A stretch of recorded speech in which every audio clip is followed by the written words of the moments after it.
Hello friends, welcome you all in my YouTube channel SLV Classes. Guys, today we are going to discuss a question based on GS4 and here we are going to learn how to write an answer in mains examination. Okay, इस video को start करने के पहले मैं बताना चाहूँगी कि mains answer writing में सबसे ज़्यादा फोकस आपको अपने राइटिंग पर देना चाहिए. ओके गाइस, सो चलिए वीडियो स्टार्ट करते हैं. क्वेश्चन क्या है आज का? नाउ गाइस, क्वेश्चन देखते हैं. Rameshwar successfully cleared the prestigious civil services examination and was excited about the opportunity that would get through the civil services to serve the country. Okay guys, however, soon after joining the services, he realized that things are not as rosy as he had imagined. Okay, मैं explain करूँगी, पहले मैं question पढ़ती हूँ. Okay guys, he found a number of malpractices prevailing in the department assigned to him. For example, funds under various schemes and grants were being misappropriated. Okay guys, the official facilities were frequently being used for personal needs by the officers and staffs. After some time, he noticed that the process of recruiting the staffs was not up to the mark. Okay guys, prospective candidates were required to write an examination in which a lot of cheating was going on. Some candidates were provided external help in the examination. Rameshwar brought this incident to the notice of his seniors. However, he was advised to keep his eyes, ears and mouth shut and ignore all these things which were taking place with the connivance of the higher ups. Rameshwar felt highly disillusioned and uncomfortable. Okay guys, he comes to you seeking your advice. बहुत ध्यान से question को सुनिए. Indicate various options that you think are available in this situation. How would you help him to evaluate these options and choose the most appropriate path? Okay guys, यहाँ पर पहले इतना समझते हैं. Now guys, अब question को समझते हैं कि क्वेश्चन में क्या बोला जा रहा है. रामेश्वर जो है सक्सेसफुली क्लियर किया है उसने यूपीएससी एग्ज़ाम. इट मीन्स कि उसने आईएएस एग्ज़ाम क्लियर किया है, प्रेस्टीजियस सिविल सर्विसेज एग्जामिनेशन यहाँ पर लिखा है. Okay guys, and was excited, वो बहुत ज़्यादा खुश है अपने जॉब को लेकर कि जो भी उसको अपॉर्चुनिटी मिली है उसके regarding. Okay, would get through the civil services to serve the country, और वो सोच रहा है कि मैं कंट्री के लिए कुछ अच्छा करूँगा. Okay, however soon after joining the services, कुछ दिन बाद जब उसने ज्वाइन किया उसके बाद उसको रियलाइज़ हुआ कि यहाँ पर तो सिचुएशन बिल्कुल ही अलग है. एज रोजी एज ही हैड इमेजिन, इतना उसने सोचा था उसके विपरीत है, उसके एकदम अलग है. क्या अलग है ये देखते हैं. He found a number of male practices, उसने देखा कि यहाँ पर बहुत सारे मेल प्रैक्टिसेस हो रहे हैं, यानी करप्शन हो रहा है, भ्रष्टाचार हो रहा है. ठीक है, in this department assign to him, जो भी उसको डिपार्टमेंट मिला है. For example, funds under various schemes, जो सरकार वेरियस स्कीम निकालता है गरीबों के लिए. ठीक है, पेंशन वगैरह जो भी निकालता है उसमें क्या किया जा रहा है, उस स्कीम्स के अंडर कुछ मेल प्रैक्टिसेस यानी करप्शन हो रहा है, भ्रष्टाचार किया जा रहा है. ठीक है, मिस अप्रोप्रिएट एक्शन लिया जा रहा है. The official facilities were frequently been use for personal needs, जो भी ऑफिशियल फैसिलिटीज़ सरकार दे रहा है वो अपने पर्सनल नीड्स के लिए वो लोग यूज़ कर रहे हैं. बाय द ऑफिसर्स, जो भी ऑफिसर्स हैं, गवर्नमेंट ऑफिसर्स जो भी हैं, एंड स्टाफ्स वहाँ के. After some time he notice that the process of recruiting, कुछ दिन बाद उसको ये भी पता चलता है कि जो भी स्टाफ वगैरह यहाँ पर आते हैं, जो भी सिविल सर्विसेज में एग्ज़ाम मतलब होता है, उसमें क्या किया जा रहा है कि जो भी मार्क हैं वो बच्चों को चीटिंग करवा के मतलब मिलते हैं. Okay, prospective candidates were required to write an examination, ठीक है, in which a lot of cheating was going on. Cheating करवा के बच्चों को पास करके जॉब देना, ऐसा वहाँ पर हो रहा है जो भी रिक्रूटमेंट हो रही है गवर्नमेंट की. Some candidates were provided external help in the examination, कुछ कैंडिडेट को जो भी जैसे बहुत ज़्यादा रईस होते हैं तो वो लोग क्या करते हैं, पैसे वैसे दे के खिला के क्या करते हैं, अपने सीट्स ले लेते हैं, ऐसा भी होता है. तो वही रामेश्वर यहाँ पर बोल रहा है.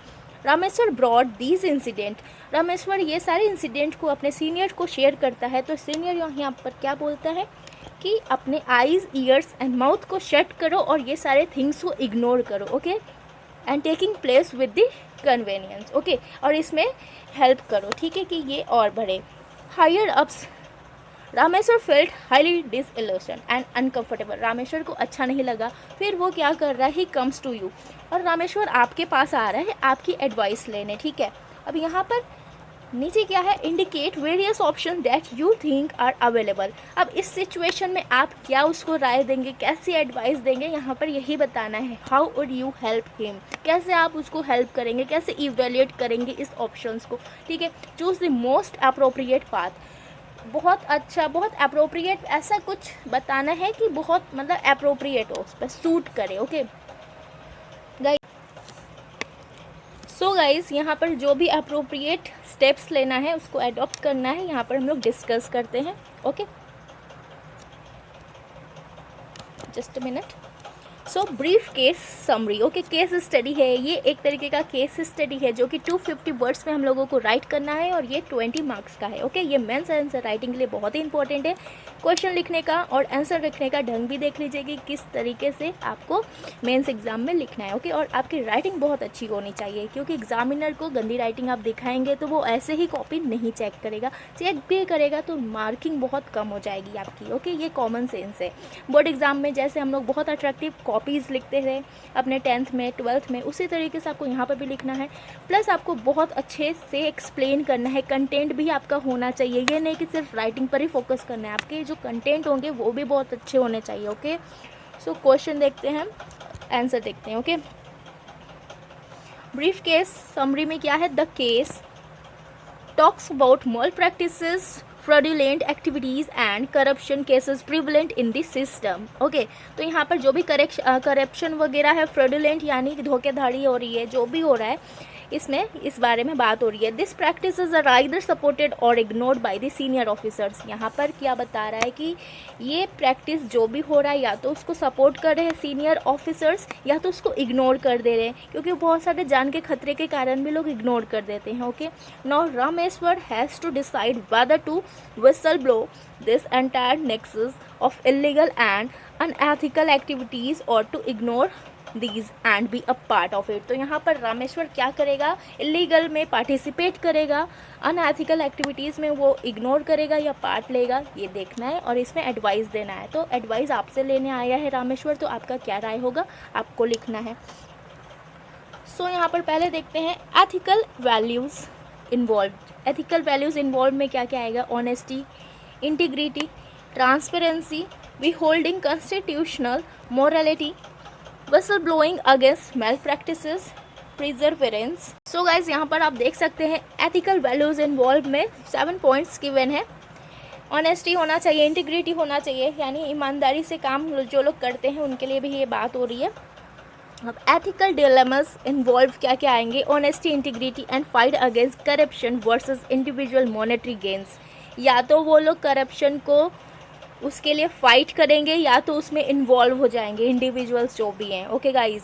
Versus blowing attitude versus keep silence again malpractices, या तो वो जो भी विसल ब्लोइंग है, ठीक है, एटीट्यूड, या तो विसल ब्लोइंग मीन्स क्या होता है आपका जो मुखबिर होते हैं, ठीक है, चापलूस जो होते हैं, अंदर अंदर से सारे भेद देते हैं, या तो वो वैसा करेगा, उसके पास 2 ऑप्शन है, ठीक है, या तो वो शांति से उसके अगेंस्ट चुप रहेगा, कुछ भी नहीं करेगा, keep silence against mail practices, जो भी करप्शन हो रहा है, जो भी भ्रष्टाचार हो रहा है उसको अवॉइड कर देगा, इग्नोर कर देगा कि हो ही नहीं रहा कुछ, ठीक है।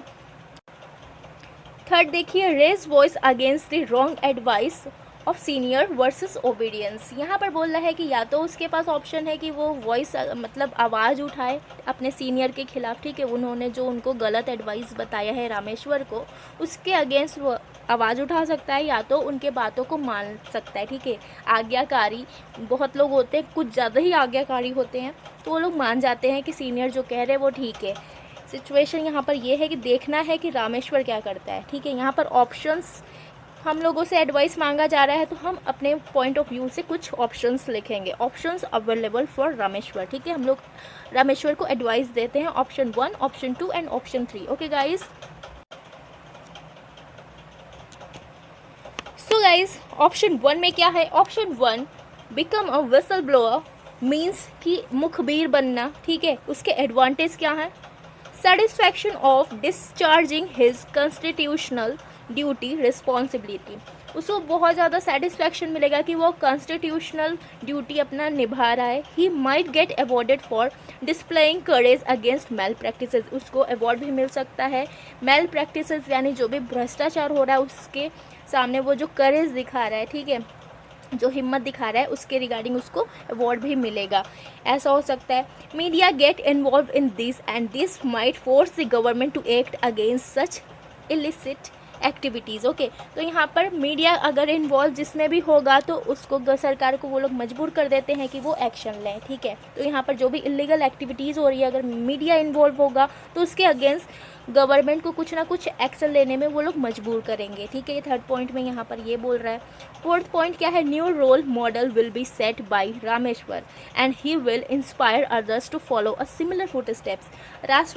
रामेश्वर का जो भी इमेज है, जो भी रेपुटेशन है वो अच्छा बन जाएगा, वो एक न्यू मॉडल रोल के बन के सामने आएगा, ठीक है। और जो भी उसके सीनियर या जो भी जूनियर हैं उनको फॉलो करने के लिए वो मजबूर हो जाएंगे कि उनके मतलब नक्शे कदम पे वो लोग चले, ठीक है।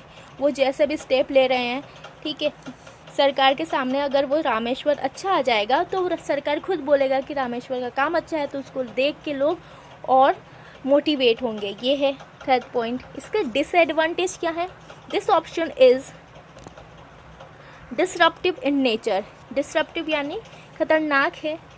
एलिनेट seniors and other bureaucracy against him as they are also involved in the illegal activities। मुखबिर करते करते वो उसमें इन्वॉल्व हो जाएगा। यहाँ पर डिसएडवांटेज ये है और ये खतरनाक साबित हो सकता है। In the future he might be boycotted और आइसोलेटेड एट वर्क।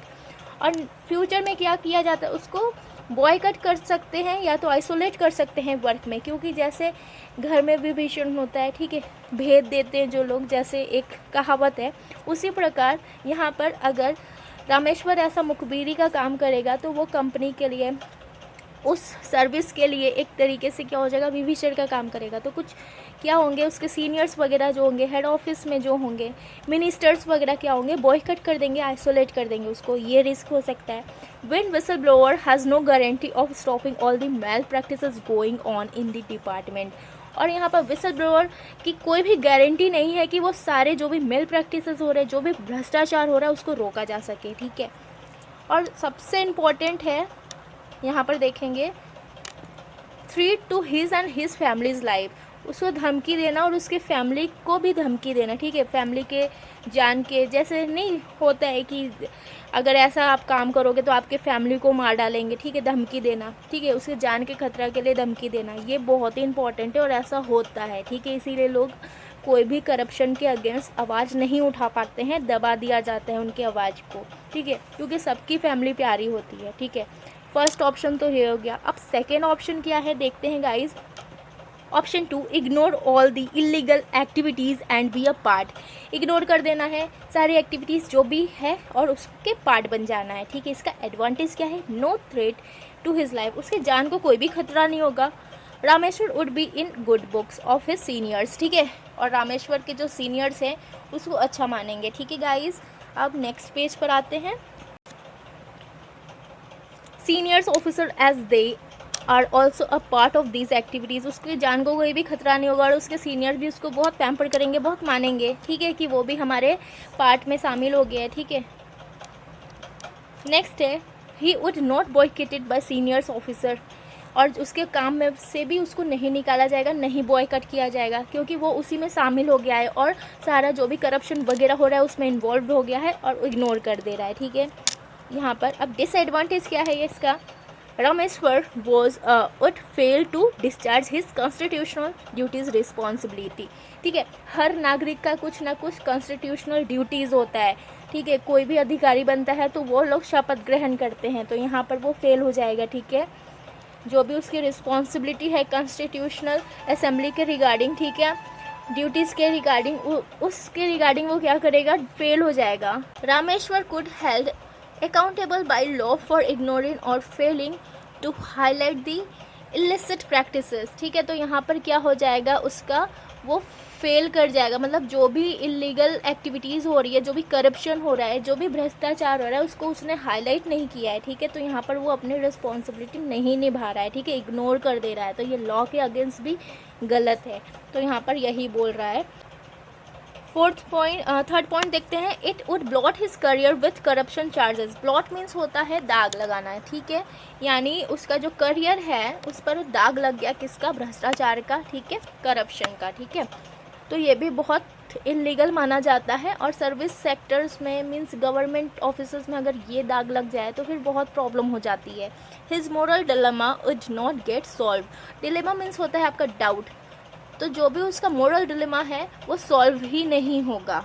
ओके, अब मोस्ट अप्रोप्रिएट पाथ, क्वेश्चन में आपने देखा होगा कि वो बोल रहा है जो सबसे सूटेबल, जो सबसे अप्रोप्रिएट पाथ हो वो आपको रामेश्वर को यानी हम लोगों को बताना है, ठीक है।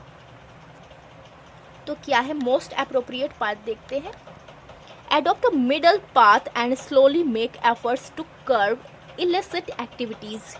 कर्ब मीन्स होता है कंट्रोल करना, तो एडॉप्ट करना है एक मिडल पाथ, बीच का रास्ता, और स्लोली एफर्ट्स करना है, ठीक है। तुरंत कोई भी चेंज करेंगे तो नज़र में आ जाएंगे, तो कुछ भी बदलाव करने के पहले उसको धीरे धीरे ठीक करना चाहिए, तो यहाँ पर यही अप्रोप्रिएट पाथ है। Since his higher ups are also part of the cover up, Rameshwar must report this inconsistencies to vigilance department. अब यहाँ पर क्या है, जो ऑफिस में वो वर्क कर रहा है वहाँ पर भी सब भ्रष्टाचारी हैं, सब करप्ट है, ठीक है, तो वहाँ पर भी किसी को वो ट्रस्ट करके नहीं बता सकता है, तो वहाँ पर क्या करना, विजिलेंस डिपार्टमेंट होता है, जागरूकता डिपार्टमेंट हर जगह की बनाई जाती है, ठीक है, तो वो वहाँ पर रिपोर्ट कर सकता है, ठीक है।